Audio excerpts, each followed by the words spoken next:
مرحبا واهلا وسهلا فيكم بفيديو جديد. اليوم رجعت لكم بفيديو جديد، واللي هو اليوم طبعا كيف وعدتكم بالفيديو الماضي انه رح نرجع نعمل جزء تاني بس تلوين هيدي الرسمة اللي رسمناها بالفيديو الماضي.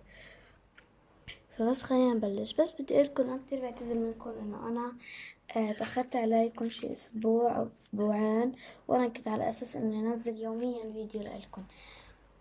انه بدي اقولكم انه انا كان عندي امتحانات اخر السنة ب15 حزيران، فانا قربت الامتحانات وعشان هيك بدي بلش بدرس الامتحانات، وعشان هيك ما قدرت انزل لكم اي فيديو. بس بدي كمان انه انا فتحت قناة جيمنج اسمها فاطمة جيمنج، وبس هلا خلينا نبلش. رح احطلكم طبعا القناة تحت صندوق الوصف، بدكم تروحوا تشوفوها واشتركوا فيها. بس خلينا نبلش بتلوين الرسمة.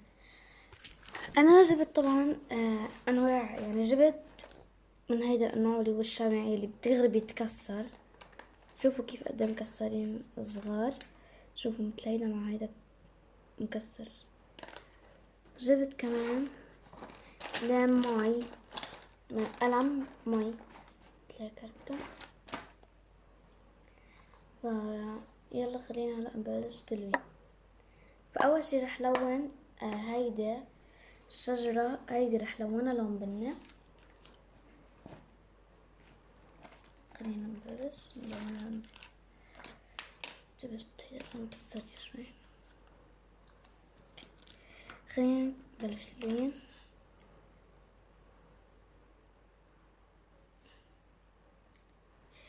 بتشوفوا خلينا نكمل تلوين.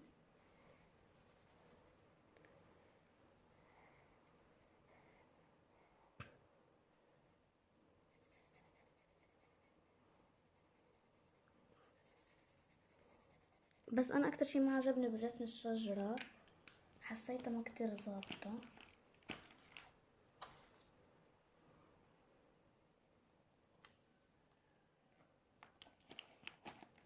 طيب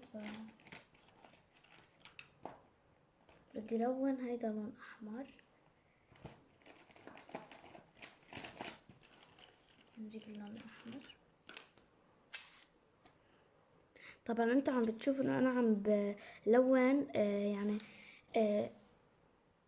سوري، شي لون شو اسمه يعني شمع، شي الوان شمع، وشي لون كمان شو اسمه مي.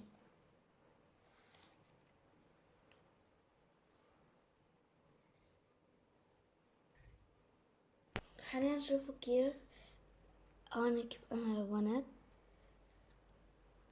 لونت هيدا هون باللون الاحمر، ورح لون هيدي باللون الاصفر.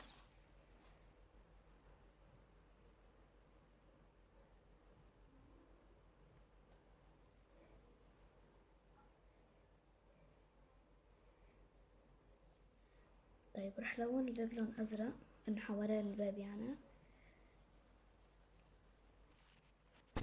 هيدي هي الرسمة هلا.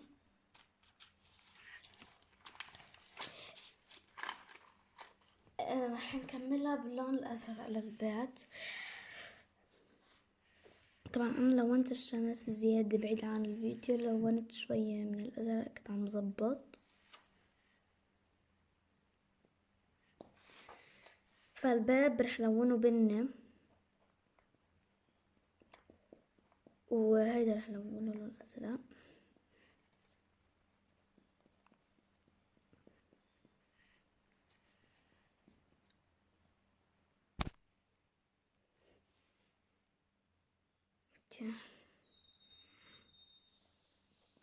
فهيدا رح لونه لون ازرق شو اسمه، شو بسموه، بني.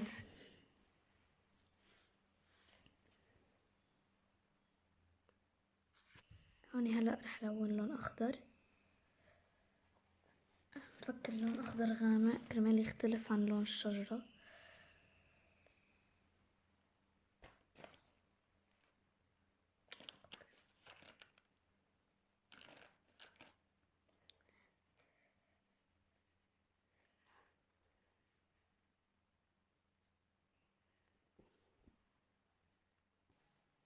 حاليا هيدي هي الرسمة، او يعني لو بعد ما لونت البيت. هلا بس بدي اعمله انه رح لون الورود وبرجع لكم.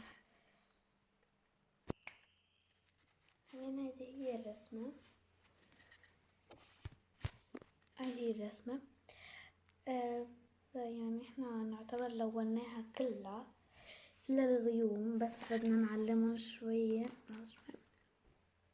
بالازرق. خلينا شوي نعلمهم بالازرق.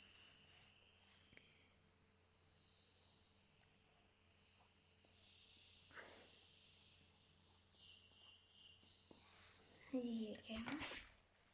فإذا كان الفيديو اليوم إن شاء الله يكون عجبكم وحبيتوه. إذا حبيتوه لا تنسوا تعملوا لايك شير سبسكرايب، تضغطوا على جرس التنبيه عشان يوصلكم كل شي جديد. بس باي.